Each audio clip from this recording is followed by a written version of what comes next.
सहारा India में जो invest पैसा, गरीबों का जमा पैसा, इसको लूटने का, खाने का जो प्लान है, बहुत दिनों से चल रहा था। ये कोई नया बात नहीं था। आज का वीडियो में जो चीज़ हम आपको दिखाने जा रहे हैं और जो बताने जा रहे हैं, बिल्कुल नया और बिल्कुल अलग है। आज तक जितने भी वीडियो आप देखे होंगे उससे कुछ नया आपको दिखाएंगे और सुनाएंगे भी। साथियों, सहारा निवेशकों के लिए एक खुशखबरी है और एक बैड खबरी, मतलब ख़राब खबर भी है, जो चीज़ आप लोग के साथ शेयर करेंगे। तो जो गलती हम लोग आज तक करते आ रहे थे, जितने दिन से आज तक हम लोग जो गलती की हैं उसका ही भुगत रहे हैं आज हम लोग। जो सहारा के पीड़ित है इस बात को अच्छी तरह से समझ सकते हैं और समझ रहे होंगे मेरा बात को। देखिए, 2012 में एक बहुत बड़ा आफत आया था सहारा के ऊपर, और वहाँ पे सहारा के ऊपर आफत आया, लेकिन वो सारा आफत, सारा परेशानी वो एकाएक निवेशकों के ऊपर डाल के सहारा साइड में निकल गया। कहानी शुरुआत यहीं से हुआ था। लेकिन अभी क्या करना है और अभी कैसे पैसा मिलेगा, इस पे थोड़ा विस्तार से हम चर्चा करेंगे और इसमें समझेंगे, आपको दिखाएंगे। जो हुआ वो सब कहानी तो हम लोग सुनते आ रहे हैं और सुनते आ रहे हैं, और कहानी सुनना भी चाहिए। बहुत लोग मेरे को कमेंट करते हैं कि पुराना बात मत बताइए, लेकिन जड़ जब शुरू होता है वहीं से जब उसको उखड़ना होता है, उसको तो जड़ से ही पकड़ना होता है। अगर जड़ से नहीं पकड़ते हैं तो आधा पैर से अगर उखाड़ते हैं किसी को तो वो टूट जाता है और जड़ रह जाता है, फिर से हो जाता है। वही कहानी सहारा का हो रहा है। जो जड़ है 2012 से है। 2012 में जो सहारा से भी विवाद हुआ था कांग्रेस के शासन में, वहीं से इसका जड़ शुरू हुआ है। और जब भी हम लोग इसको पकड़ते हैं तो इसको ऊपर से उखाड़ के नोचा जाता है और बाद में फिर लचक जाता है, जिससे कि ये बीमारी ख़त्म नहीं होता है, ये जड़ से चलता, क्योंकि जड़ इसका शुरुआत वहीं से है। 2012 में 2012 में जब इतना बड़ा समस्या सहारा पर आया था, सहारा पे क्या, सहारा तो साइड में निकल गया, कुछ दिन जेल में रहा और बाद में तो निकल गया और आज़ादी ही किया। आज तक तो सहारा और सहारा के मैनेजमेंट लोग आज़ादी ही कर रहे हैं, और बड़े बड़े मैनेजमेंट के लोग आज़ादी कर रहे हैं। ऐसा नहीं कि हर सहारा के जो वर्कर थे वो लोग आज़ादी कर रहे हैं।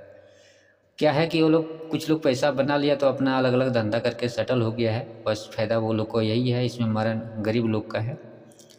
साथियों, जितना कोशिश करते आ रहे हैं सहारा के निवेशक, जितना कोशिश करते आ रहे हैं उतना फ़ायदा हो रहा है। ऐसा नहीं कि फ़ायदा नहीं हो रहा है। आपको पता है कि 2021 में याद होगा, सहारा के सुब्रत रॉय, जो सहारा के हेड थे सुब्रत रॉय ने, उनको इज्जत करना भी ऐसा लगता है कि उन्होंने इतना झूठ बोला है अपने लाइफ में। झूठ बोला, क्यों झूठ बोला है ये तो नहीं समझ सकते हैं। उस शख्स से ऐसा लगता नहीं था कि वो झूठ बोलेगा, ये लोगों के साथ गद्दारी करेगा, ऐसा कभी लोगों को अनुभव नहीं हुआ, ऐसा कोई लगा नहीं, क्योंकि उन्होंने बहुत सारे अच्छे काम किए थे जो लोगों को उन पसंद थे और लोग बहुत उनको प्यार करते थे। और कैसे उन्होंने झूठ बोला और कैसे ऐसे हुआ, ये तो आज तक भी समझ में नहीं आ रहा कि इसके पीछे किसका हाथ है और क्या चाल चला गया इसके पीछे। तो क्या हुआ, मतलब इस साधारण सी बात है। अगर इसको शॉर्टकट में देखा जाए तो नेता लीडर का ही सारा चीज़ खेल रहता है। जो नेता लीडर जो भी सत्ता में रहते हैं या जो नहीं रहते हैं, पीछे में रहते हैं, तो बड़े बड़े जो नेता लीडर होते हैं उस बिगाड़ने का सारा काम उनका ही रहता है और उसका ही सारा चल रहता है। 2012 से ही कहानी शुरू हुआ इसका डुबाने का, और हमेशा से सुब्रत राय झूठ बोलते रहा, झूठ पे झूठ, झूठ पे झूठ, झूठ पे झूठ, कि अब 2 साल के बाद ठीक हो जाएगा, 4 साल के बाद ठीक हो जाएगा।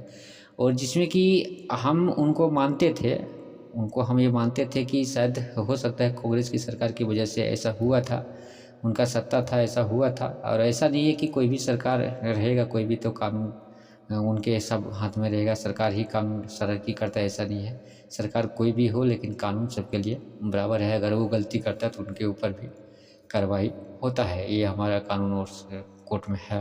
कोर्ट किसी का नहीं होता है, वो सरकार का, किसी भी सरकार का नहीं होता है।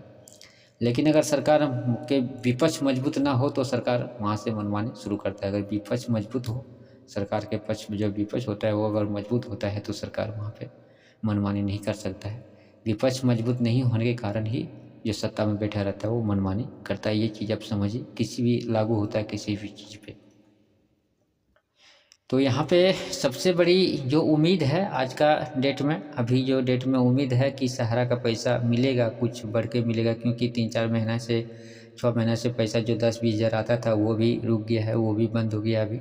बहुत लोग मेरे को कमेंट करते हैं, बहुत लोग पूछते भी हैं। सामने से नॉर्मली पूछते हैं कि ये पैसा जो आ रहा था कुछ खाते में, किसी का 20,000 30,000 50,000 तक आ रहा था, वो भी 6 महीने से बंद है।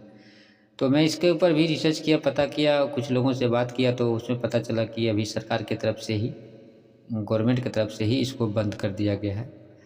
और बंद इसलिए करने का उसका एक रीज़न होता है। मैं अपने में जब इस चीज़ को समझा और सोचा, जब लोगों से पूछा भी और कुछ कुछ सोचा, तो सरकार में एक खराबी है सरकार की तरफ से, जो गवर्नमेंट में बैठे हुए हैं उनको एक खराबी है कि उनको जितने आप डोज देंगे, जितने उसको हुरेंगे, उतना ही काम करेगा और कर रहा है। ये मैं बोल नहीं रहा हूँ, ये सबूत है। 2021 के बाद जब 22 में जब सुब्रत रॉय का गायब हो गया, 21 में लास्ट में आया था वो लाइव में कि हम पैसा 1 2 4 महीने 6 महीने में दे देंगे। उसका जब डेट फेल हो गया, डेट फेल होने के बाद वो गायब हो गया।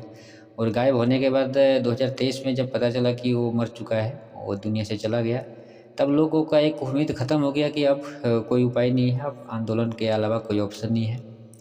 तब लोगों ने अपना एक संगठन बनाया, और संगठन बना भी था पहले, और कुछ संगठन बनाया गया, और संगठन बना के एक टीम बना के और लोग आंदोलन करना चालू किया। जब आंदोलन किया तभी जाके सरकार ने ये यस पोर्टल है, इसको बनाया। उसमें भी चाल चला गया कि लोगों को आंदोलन को दबाया जाए। वही कहानी आज के डेट में हो रहा है। आज इस महीना, ये 2026 जुलाई का बात हम बता रहे हैं। जो कहानी पहले है, आज वो कहानी आज भी होता है। आज एक बड़ा आंदोलन आज इसी महीना में होने वाला है। दिल्ली में जंतर मंतर पे एक बहुत बड़ा संगठन की तरफ से आंदोलन होने वाला है, जो कि उसको दबाने के लिए सरकार एक अपडेट लाया है, और बहुत बड़ा अपडेट है जो हम सबको सुनना चाहिए और जानना चाहिए। सरकार की तरफ से, सहारा की तरफ से हमेशा से 2012-13 के बाद से लगातार भ्रमित करने का काम किया है, लगातार झूठ बोलने का काम किया है। 2012, 13, 14, 15 का आप देखेंगे, उनका वीडियो सुनेंगे या फिर याद करेंगे या बात सुनेंगे, तो आज उनके ऊपर ऐसा FIR बनना चाहिए, ऐसा केस बनना चाहिए कि उनको आजीवन उनके ऊपर सज़ा होना चाहिए। लेकिन सरकार की तरफ से, क्योंकि सरकार ही उसके सपोर्ट में है, तो इसलिए